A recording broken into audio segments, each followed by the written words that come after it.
फूलपुर के लोकप्रिय ग्राम प्रधान योगेंद्र कुशवाहा जी के साथ। सर, हमारे चैनल में आपका बहुत बहुत स्वागत है। आपका भी स्वागत है। चर्चा आपसे हमेशा होती है, इस बार भी चर्चा होगी। एक बार भविष्यवाणी की थी आपने जब चुनाव था लोकसभा का, और काफ़ी लोगों ने मुझसे पूछा, आपने पहले ही कह दिया था कि बाबूलाल कुशवाहा जी जीत रहे हैं। भाई वो अनुभव था, विश्वास था हम लोगों को कि हमारे माननीय बाबू सिंह कुशवाहा जीतेंगे चुनाव, क्योंकि पहले ही हम लोग फील्ड वर्किंग करके घूम के हर जायजा निकाल चुके थे। विश्वास के साथ कहा गया था कि जीत होगी। जितना आप घूम रहे हैं, चुनाव भी अब नज़दीक है, उत्तर प्रदेश में भी चुनाव होने वाले हैं और लगातार आप लोग ज़िलों में बातें भी कर रहे हैं, कार्यकर्ता भी पूरी तरीके से तैयार हैं। तो इस बार अगर मैं कहूँ बड़ी भूमिका में दिखने वाली है उत्तर प्रदेश में जन अधिकार पार्टी। जन अधिकार पार्टी के राष्ट्रीय अध्यक्ष इस समय माननीय शिवकन्या कुशवाहा जी हैं।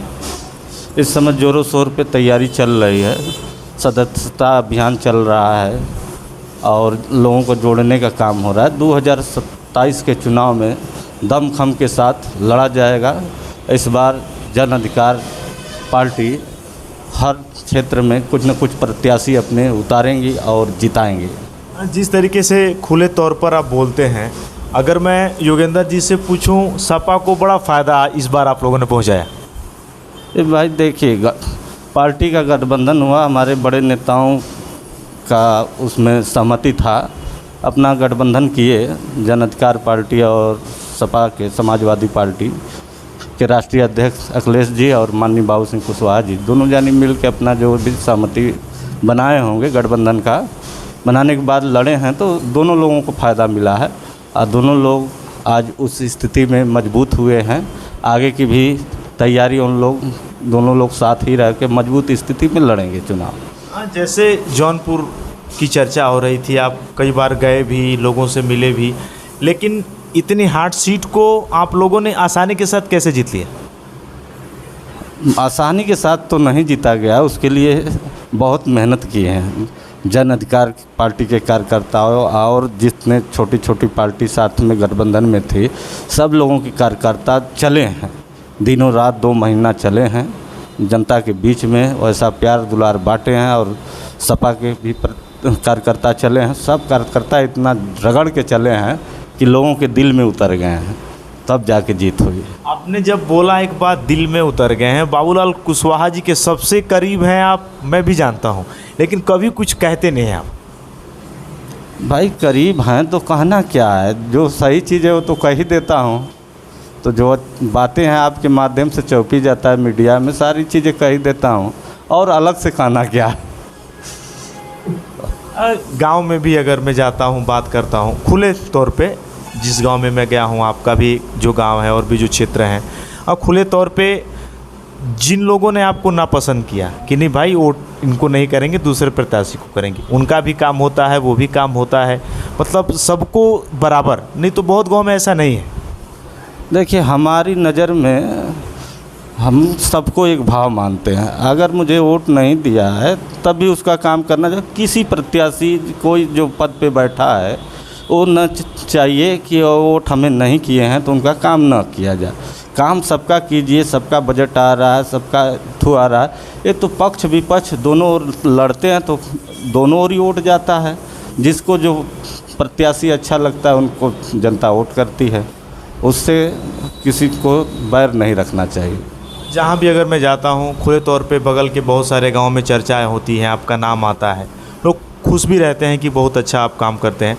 अब बराबर हर जगह सबको एक बराबर देखना, लोगों की मदद करना, अब कैसे किया, क्या कहीं सीखा या अपने मन से किसी ने कहा कि नहीं ये करना चाहिए? नहीं, अनुभव हो जाता है। जीवन जीते जीते उम्र अब 47-48 वर्ष के लमसम में हो गया है। जीवन में इतना संघर्ष किया गया है, इतने मेहनत किया गया है कि जीवन में जीते हुए, चलते हुए, व्यवसाय करते हुए सब ज्ञान मिल गया है। ज्ञान के हिसाब से वो सब चीज़ें जो हमें अच्छा लगता है कि इनकी मदद होनी चाहिए, इससे दान पुण्य करने से धन घटता नहीं है, लोगों का मदद करना चाहिए। इंसान हैं हम, तो एक इंसान का मदद होनी चाहिए। कितना हूँ धन कमा लेगा, कोई कुछ लेके यहाँ से जाएगा नहीं। मानवता जिंदा रहेगी, मानवता के लिए काम करिए, और सब लोग एक बराबर हैं, गरीब हो या अमीर हो, सबका भाव प्रेम एक होना चाहिए। जितना मैं आपसे बात करता हूँ खुले तौर पे आप मुझसे बताते भी हैं, जो पीछे आपने त्याग किया, परिश्रम किया, आज बहुत कुछ आपके पास है, आपकी मेहनत से उन चीज़ों को आप कभी भूले नहीं जो पीछे आपने किया है। बहुत सारे लोग हैं कि अरे चलिए आगे सब चल रहा है, हम भूल गए। देखिए, भूलना भी नहीं चाहिए किसी को। जो समस्या जीवन का अगर इंसान झेला है और जो चीज़ को वो याद रखेगा तभी दूसरे की मदद कर पाएगा, दूसरे का सहयोग कर पाएगा। अपनी समस्या को भूल के जिस दिन इंसान मैं में हो जाए, आगे बढ़ जाए, दूसरे के विषय में ना सोचे, तो उसके अंदर इंसानियत नहीं है, मैं हो गया है और ज़्यादा दिन टिकेगा नहीं, कुछ ही दिन में वो भी ख़त्म हो जाता है। अगर मैं योगेंद्र जी पूछूं, आप देखते भी हैं आज लोग कहते हैं कि हिंदू खतरे में है, मुस्लिम खतरे में है, बहुत कुछ धरना तक होता है। कहाँ तक आप देखते हैं इसको? आज के चलन में आज समय भी बदल रहा है लेकिन लोग कहते हैं नहीं ऐसा है। न कहीं हिंदू खतरे में है, न कहीं मुसलमान खतरे में। ये सब बड़े नेताओं की जो व्यवस्था हो, कुछ लोग फूट डाल देते हैं आपस में लड़ाने के लिए, अपनी राजनीति का आटा सेकने के लिए। हमें तो नहीं लग रहा है कि कोई हिंदू खतरे में है, कोई मुसलमान खतरा। आप भी हैं ज़िले में, गाजीपुर ज़िले में देख लीजिए कितने हिंदू खतरे में, कितने मुसलमान खतरे, पूरे प्रदेश में देख लीजिए। हाँ, कहीं कहीं दूसरे देश की बात है तो वहाँ कोई स्थिति गड़बड़ हुआ होगा तो वहाँ खतरे में हो गए होंगे, मगर वहाँ भी कुछ ऐसी समस्या उत्पन्न किए होंगे तभी हुआ होगा, नहीं तो ऐसा कहीं नहीं है। लेकिन उसके लिए यहाँ पे हर जगह धरने भी हो रहे हैं। धरना तो स्वाभाविक है। देखिए, कहीं से न कहीं से दूर की चीज़ आदमी देखता है तो समझ में नहीं आता है। जो मीडिया के माध्यम से खबर मिलता है उसी को सच मानता है। हो भी सकता है कुछ हिंदुत्व की बात आई हो, कहीं खतरा हो तो धरना कर रहे हैं लोग, अच्छी बात है, मगर पहले उसकी जानकारी भी ले लेना चाहिए, सही है या गलत है। पहले उस जगह पे चौंकना चाहिए, जाके जानकारी लेके खूब धरना पे बैठें। सहयोग भी होना चाहिए।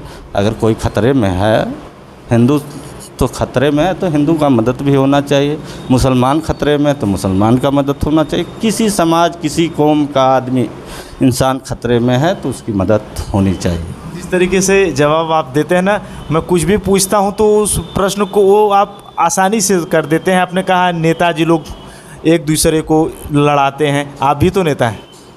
भाई देखिए, हम लोग छोटे पैमाने के हैं और बड़े पैमाने की राजनीति अलग उथल पथल की होती है। अब बड़े पैमाने के लोग क्या करते हैं, अब उस चीज़ को मैं कभी नहीं पाऊंगा, ना उतनी मुझे जानकारी है।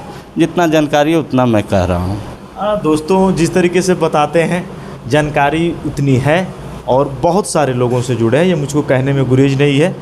लगभग क्षेत्र में यहाँ की मैं बात करूँ, सटे जितने गाजीपुर ज़िले के 30-35 गांव हैं, लोग जानते हैं, लोगों की खुले तौर पे मदद भी होती है। जन्माष्टमी का भी त्यौहार आ रहा है, आप क्या कहें? जन्माष्टमी 26 अगस्त को है, सोमवार के दिन।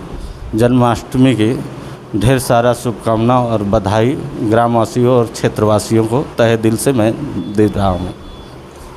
दोस्तों, एक ख़ास मुलाकात, एक ईमानदार, अगर मैं कहूँ खुले तौर पे सबके साथ चलने वाले, सबकी बातों को रखने वाले, फूलपुर गांव की एक ग्राम प्रधान हैं, लेकिन मदद गांव के बगल से लेके जो भी लोग अगर कहते हैं खुले तौर पे ये करते हैं। एक खुला वीडियो, बहुत दिनों के बाद आज इनसे हमारी खुली चर्चा हुई और ज़रूर आप इसे देखें, बताइएगा। मदद के लिए भी अगर आप वैसे हैं तो ज़रूर हमें बताइए। खुले तौर पे ये हमेशा जो कुछ है ये मदद करते हैं। आपने इतना समय दिया, आपका बहुत बहुत धन्यवाद। बहुत बहुत सुशील जी, आपको धन्यवाद।